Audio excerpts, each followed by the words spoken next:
in this edition of RPP News. An ace is served for the seat of Nepean. The fight for a Balnarring gum tree is over. And it's all hands on deck to avoid a boating disaster. Hello, I'm Catie Sharp. Welcome to the latest edition of RPP News, bringing you stories from across Frankston and the Mornington Peninsula. Police had a near miss this week when they spotted a purple Toyota Land Cruiser allegedly driving erratically on Point Nepean Road in Capel Sound at about 10:55 p.m. on Tuesday night. The Toyota took an awkward left turn onto Johnson Street and crashed into a tree. Police pulled the Land Cruiser over, which came to a stop before allegedly reversing into the police vehicle, causing damage to both cars. Fortunately, the police officers involved were unhurt. A 33-year-old Rosebud man was arrested at the scene and taken to hospital for observation. Anyone who saw the incident or has information that could assist police is urged to contact Crime Stoppers. The state election is hotting up, with former tennis star and media personality Sam Groth winning Liberal pre-selection for the seat of Nepean. He will challenge Labor incumbent Chris Brain, who snatched what was previously a safe Liberal seat in the 2018 election.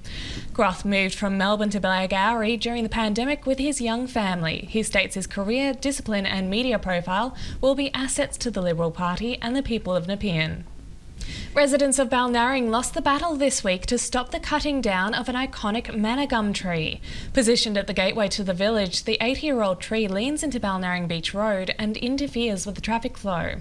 Supporters of the tree claim it forms part of the corridor for koalas on the peninsula, and this week councillors Deborah Ma and David Gill fought for its survival.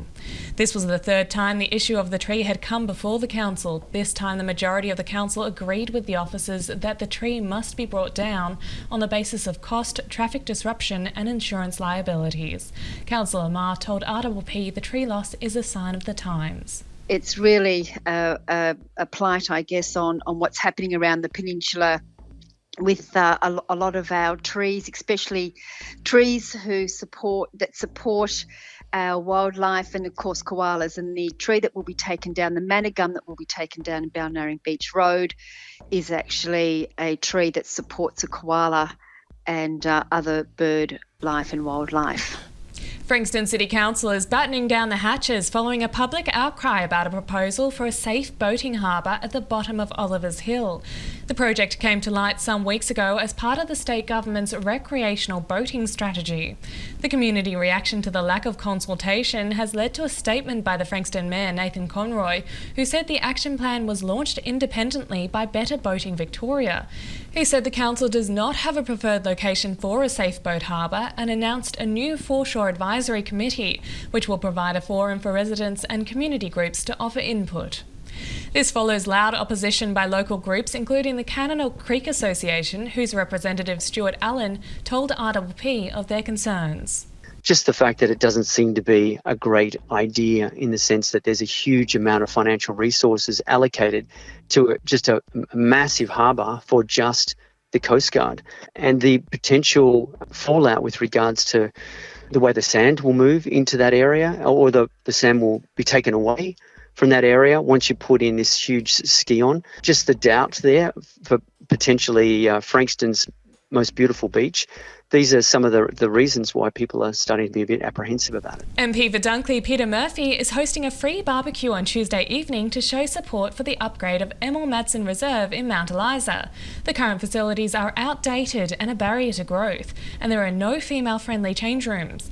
Emil Madsen Reserve is the biggest sporting precinct on the Mornington Peninsula, with some of the biggest clubs in the region. Almost 2,000 people use the reserve on a regular basis. Ms Murphy is working with the Mount Eliza Junior Football Club, Soccer Club, Football Netball Club and Cricket Club to rally for an upgrade. If you want to show your support, visit the main football oval at the reserve this coming Tuesday, the 1st of March, between 5:30 and 6:30 p.m. And Silverleaf Art Box in Merricks is hosting an exhibition of new works about artists' relationships with the sea. The Sea will feature works by 3 artists in a range of media. Blackgowrie's Sarah Faulkner portrays the mercurial moods of the sea in her paintings of the peninsula's back beaches. Tarilo elder Nanette Shaw and her niece Fiona Hughes work with kelp shells and weaving, making art in the same way the ancestral women of the Furneaux Islands and Tasmania have done for thousands of years. The exhibition opens next Saturday with live music by Yorta Yorta Jar Jar Wurrung singer-songwriter Carissa Nialu. Go to the Silverleaf website for details. After the break, we go to Nicola with the coming week's weather report.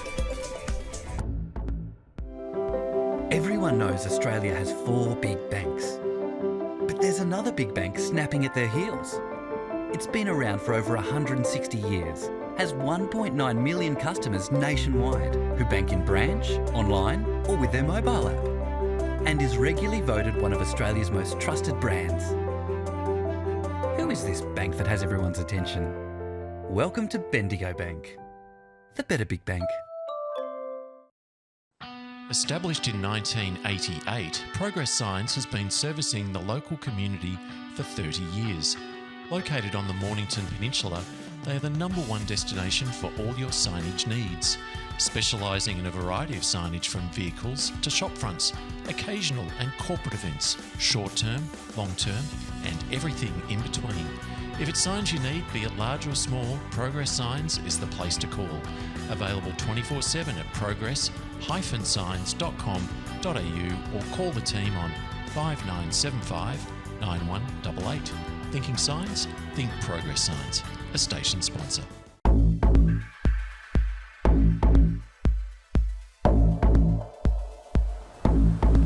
From Patricia at Arthur's Seat last week to McClelland Sculpture Park and Gallery this week. Hello, I'm Nicola and welcome to this week's RPP Mornington Peninsula 7-day weather report. Today, as you can see, is a wonderfully sunny day and it seems to be warming up again. So are these the last signs of summer? Let's unpack this week's weather and break it down. Today, Saturday, the 26th of February, brought us a partly cloudy warm day. We reached a top of 28 with a low of 17. Fire danger remains high, as does the UV index for the rest of the week, so please take precautions. Sunday sees another mostly sunny day with some cloud cover. We should see a high of 27 and a low of 17. Monday sees the clouds returning with a 60% chance of rain. We should experience an expected high of 25 and a low of 17. Tuesday, the 1st of March and the beginning of autumn brings us another cloudy, wet day. There is a 50% chance of rain across the peninsula. We should reach a high of 27 and a low of 17. Wednesday sees much the same as Tuesday, overcast, wet but warm. Expect a high of 26 and a low of 18. Thursday sees summer returning with a hot, humid, mostly sunny day. We should see a warm top of 29 and another low of 18. And lastly, Friday should be another partly cloudy, hot, humid day with a 40% chance of rain. We should reach a high of 29 and a low of 17. Well, that's all for this week. Don't forget to pop down to the McClelland Sculpture Park and Gallery.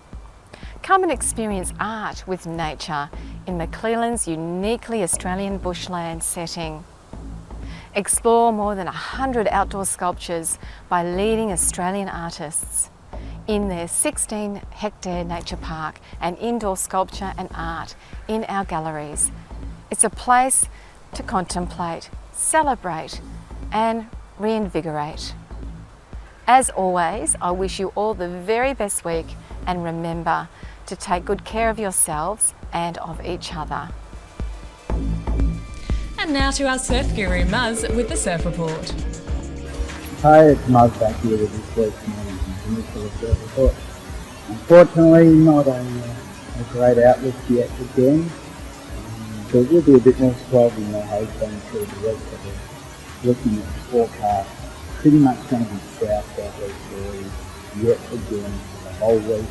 Through to about next Wednesday, night time we go back down to the west. There's a chance there'll be marginal local awakening features, but it's going to be pretty solid. I think that's Pretty busy with that southeasterly. Otherwise, if you need to get roads, you might have to look a bit further afield than recent. So yeah, been a story of summer so far. If you like southeasterlies and average waves, we've had our best summer ever. If you like decent waves, and I think for February and summer coming to an end, really, because I've done 2 or 3 days for February, which is really old. Usually you're sort of looking at 3 or 4 days a week, minimum sort of thing. So we've got a fairly start to the year. So water's warm, weather's warm, haven't got any real big changes on the horizon. Worried with humidity, east coast lows and stuff like that. So enjoy the warmth while we've got it. Don't get the quality waves and you won't be disappointed. And that's all from our team here at RPP News, serving the community with stories that matter to you. Keep watching and do tell your friends. Bringing you the news from coast to coast across Frankston and the Mornington Peninsula, I'm Catie Sharp. See you for the next edition.